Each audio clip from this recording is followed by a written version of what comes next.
Hello বন্ধুরা এবং আমার ভাই বোনেরা এবং আমার যত গুরুজন আছেন তাদেরকে প্রণাম জানিয়ে আমার এই ভিডিওটি আমি শুরু করছি। সবার প্রথম আমি যে বিষয়টা নিয়ে কথা বলবো সেটি হচ্ছে পিএসসি মিসলেনিয়াস এবং পিএসসি ক্লার্কশিপ। পিএসসি মিসলেনিয়াস এবং পিএসসি ক্লার্কশিপের যে যত ধরনের আপডেট এবং যত ধরনের রেজাল্ট এবং পিএসসি দ্বারা যাবতীয় ডিপার্টমেন্টের যে এক্সাম সম্পূর্ণ তথ্য তুমি এই চ্যানেলের দ্বারাই পাবে।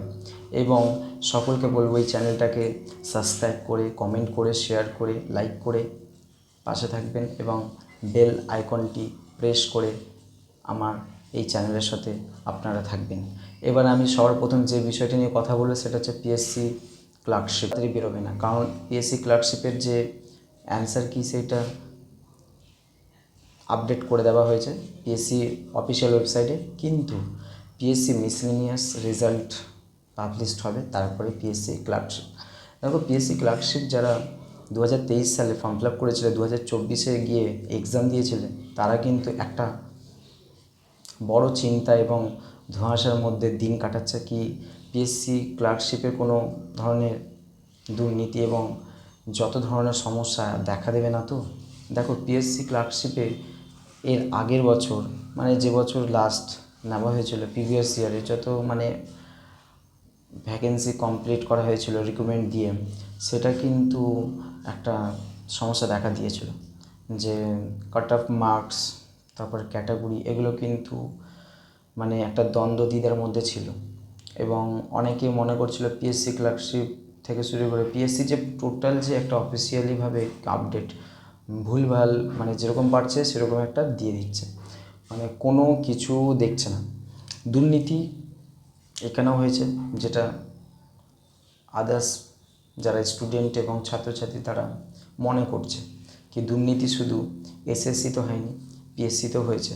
এবং পিএসসি যত ধরনের আপডেট একটু লেট করে, যে 2020টা 2025 বা 2018টা 2025, এত বছর যে লেট করে করে রিক্রুটমেন্ট এবং এত লেট করে করে যে একটা রেজাল্ট পাবলিশ করা, এইটা মোটেই কারোর ভালো চোখে কেউ নিতে পারছে না।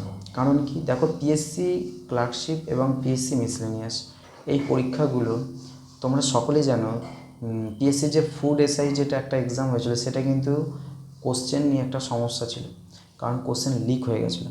লিক বোঝো, কোশ্চেন ফাঁস হয়ে যায়। কোশ্চেন যে ফাঁস হয়ে গেছিলো, এর কারণে কিন্তু অনেকে ভেবে নিয়েছিল কি পরীক্ষাটার মধ্যে দুর্নীতি হয়েছে এবং এর রেজাল্ট যেটা বেরোবে সেটা কিন্তু সকলের একটা চাপের সৃষ্টি করবে। এবং এটি কিন্তু আপডেট যেটা দেওয়া হবে অ্যান্সার কি থেকে শুরু করে সম্পূর্ণ দুর্নীতির দ্বারা। এবং দেখো, রাজ্য সরকার চাইছে যে দুর্নীতি কীভাবে কমানো যায় এবং কীভাবে এটাকে মেনটেন করা যায়, কারণ রাজ্য সরকারের সব ডিপার্টমেন্ট তো এক নয়। দেখো, একটা ডিপার্টমেন্ট খারাপ হতে পারে, দুটো ডিপার্টমেন্ট খারাপ হতে পারে, কিন্তু একসাথে তো এতগুলো ডিপার্টমেন্ট খারাপ হওয়ার কোনো প্রশ্নই ওঠে না। দেখো, সবার প্রথম হচ্ছে যারা পিএসসি ক্লার্কশিপ অ্যান্সার কি পেয়েছো, তারা কিন্তু নিজের অ্যান্সার কি চেক আপ করে নাও এবং তার সাথে একটু দেখে নাও যে তোমার যে অ্যান্সার প্রশ্নের সেটার সাথে কারেক্ট আছে কি না, তুমি যেগুলো ওয়েমার শিটে করে এসেছিলে সেটার সাথে মিলছে কি না। তুমি এর থেকেও একটা আন্দাজ লাগাতে পারো তোমার কাট অফ কত যেতে পারে। তুমি এসটিএসসি হলে তুমি তাহলে সেই বুঝে তুমি তোমার কাট অফ নিজের থেকে একটা ধারণা করে করতে পারো। এবার সবার প্রথম দেখা যাচ্ছে যারা পিএসসি ক্লার্কশিপ এবং মিসলেনিয়াস এক্সাম দিয়ে বসে আছো, তারা ভাবছো যে রেজাল্ট তো পাবলিশই হচ্ছে না, সাথে এখন কেপি ডাব্লিউবিপির এক্সামও এখনও সেপ্টেম্বরের মধ্যে হওয়ার চান্স আছে যেটুকুনি শোনা যাচ্ছে। তো ওইটারও ফর্ম ফিল আপ অনেকেই করেছো, ফর্ম ফিল আপ করে বসে আছো। এক্সাম কবে হবে, অ্যাডমিট কার্ড কবে ডাউনলোড করার অপশান থাকবে, কোনো কিছু আপডেট পাওয়া যাচ্ছে না। রাজ্য সরকার এই ওবিসি একটা কেসটা নিয়ে যে হিয়ারিং ডেটটা 19 তারিখে আছে, জুন মাসে 19 তারিখ, সেটা নিয়ে একটা চাপে আছে। দেখো, সংরক্ষণ সিট 7% থেকে 10% যে বাড়িয়ে 17% করেছে, সেটা একটা ভালো দিক থেকে দেখতে গেলে ওবিসিদের জন্য সংরক্ষণ সিট বেড়েছে। কিন্তু এতে কিন্তু কোনো পিএসসি মিসলেনিয়াস বা পিএসসি ক্লার্কশিপের কিন্তু কোনো প্রভাব পড়বে না, কোনো কিছু চাইলে একটা ভালো বেনিফিট কিছুই পাওয়া যাবে না। কারণ দেখো, এটা তোমার এখন বেড়েছে, ঠিক আছে, এটা তো তোমার প্রিভিয়াসের সাথে কোনো লিঙ্ক নেই। প্রিভিয়াসে তুমি যা করেছো সেইরই মানে তারই ওপরে ভিত্তি করে একটা রেজাল্ট পাবলিশ করবে। আমার সাথে যারা একমত তারা কমেন্টে এসে, এই চ্যানেল কমেন্টে এসে তোমরা কিন্তু কমেন্ট করতে পারো কি স্যার বা দাদা যাই বলো তুমি আমাকে, তুমি লিখতে পারো কি দাদা এটা ভুল বা এটা সঠিক, বা স্যার আপনি এটা ঠিক বলছেন না, বা রাজ্য সরকার এটা ঠিক করেছে বা এটা ভুল করেছে, তুমি দিতে পারো তোমার ওপিনিয়ন।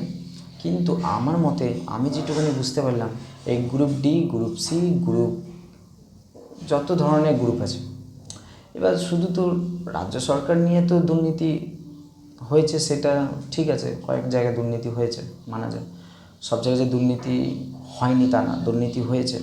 এটা যেমনটা ঠিক যে সকলকে তো আমি এই সমস্যার মধ্যে তো জড়িত করতে পারি না, কারণ সব অফিসার কিন্তু খারাপ নয়, সকলেই ভালো, এক দুজনকে বাদ দিয়ে।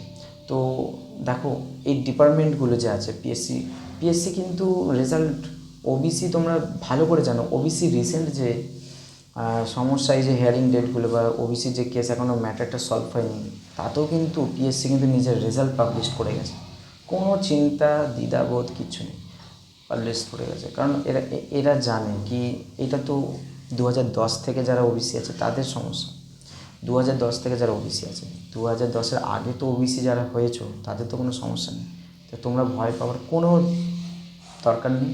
সবার প্রথম হচ্ছে কি তোমরা এই চ্যানেলে আসো, এসে দেখো মানে তোমার এই দাদা কী কী ছাড়ছে এবং কী কী আপডেট দিচ্ছে, কী কী রিকোয়ারমেন্টের বিষয় বলছে সেগুলো দেখো। এবং তোমার বয়স যদি 30-এর মধ্যে থেকে থাকে, বা যারা এসসি এসটি আছো তাদের বয়স যদি 35-এর মধ্যেও হয়ে থাকে, অবশ্যই তোমরা ফর্ম ফিল আপের যাবতীয় এখান থেকে ইনফরমেশান পাবে আর গিয়ে ফর্ম ফিল আপটা করে নেবে। দেখো আর যারা জেনারেল আছো তাদের বলবো তোমাদের বয়স কিন্তু খুব একটা বেশি দেওয়া নেই, যাবতীয় রাজ্য সরকার বলো বা কেন্দ্র সরকার বলো, তোমাদের কিন্তু একটা এজ ওই মানে 27-28-এর মধ্যেও থাকা, ওইটাই লাস্ট, ঠিক আছে? 27-28 মানে ওইটা হচ্ছে তোমাদের ম্যাক্সিমাম এজ, তারপরে কিন্তু সরকারিভাবে আর দেওয়া নেই। এইবার যারা এসটি এসসি আছো তাদের জন্য ছাড় থাকে 5 বছর করে, তাই তোমরা কিন্তু ফর্ম ফিল আপের সুযোগ সেটা পাও। তাই বলছি পিএসসি আর ক্লার্কশিপ তোমরা ভয় পাবার কোনো চিন্তা নেই, তোমাদের এই চ্যানেলে এসে সম্পূর্ণ আপডেট পাবে। তোমরা খালি চ্যানেলের সাথে যুক্ত থাকো এবং সাবস্ক্রাইব করবে, চ্যানেলটাকে আগিয়ে নিয়ে যাবে। আর পিএসসির রেজাল্ট মিসলেনিয়াসের খুব তাড়াতাড়ি বেরিয়ে যাবে, আর মিসলেনিয়াস বেরোলে তবেই কিন্তু 1-2 মাসের পরে ক্লার্কশিপের রেজাল্ট পাবলিশড হবে।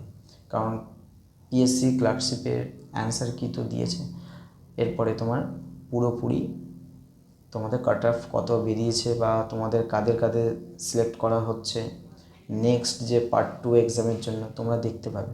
অফিসিয়াল ওয়েবসাইটে গিয়ে একবার করে তোমরা ভিজিট করবে, সাথে এই চ্যানেলের সাথে তোমরা একবার করে এসে দেখে যাবে।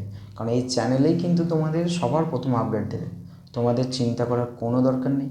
তোমরা এই চ্যানেলের সাথে থাকো এবং সাবস্ক্রাইব করো চ্যানেলটাকে, লাইক করো, কমেন্ট করো, শেয়ার করো এবং পাশে থাকো। দেখো তোমরা নিশ্চয়ই তোমাদের ভালো হবে, ঠিক আছে? আর চাকরি সর্বপ্রথম তোমাদেরই হবে। আমার যত ভাই বোন দেখছো এই ভিডিওটা এবং আমার দাদা দিদিরা এবং যারা আমার গুরুজন আছে তারা সকলেই কিন্তু এই চ্যানেলটা যারা যারা দেখছো সকলেই পাবে, চিন্তা করার কোনো দরকার নেই। দেখো রাজ্য সরকার সময় নিচ্ছে ঠিক কথা, কিন্তু এই সময়টাকে তুমি কাজে লাগাও, তুমি পড়াশোনা করো, তুমি আদার্স কোথাও নিজের সময়টাকে বরবাদ করো না, আমি এটুকুনি বলবো। আর সকলকে ধন্যবাদ, টাটা, বাই বাই।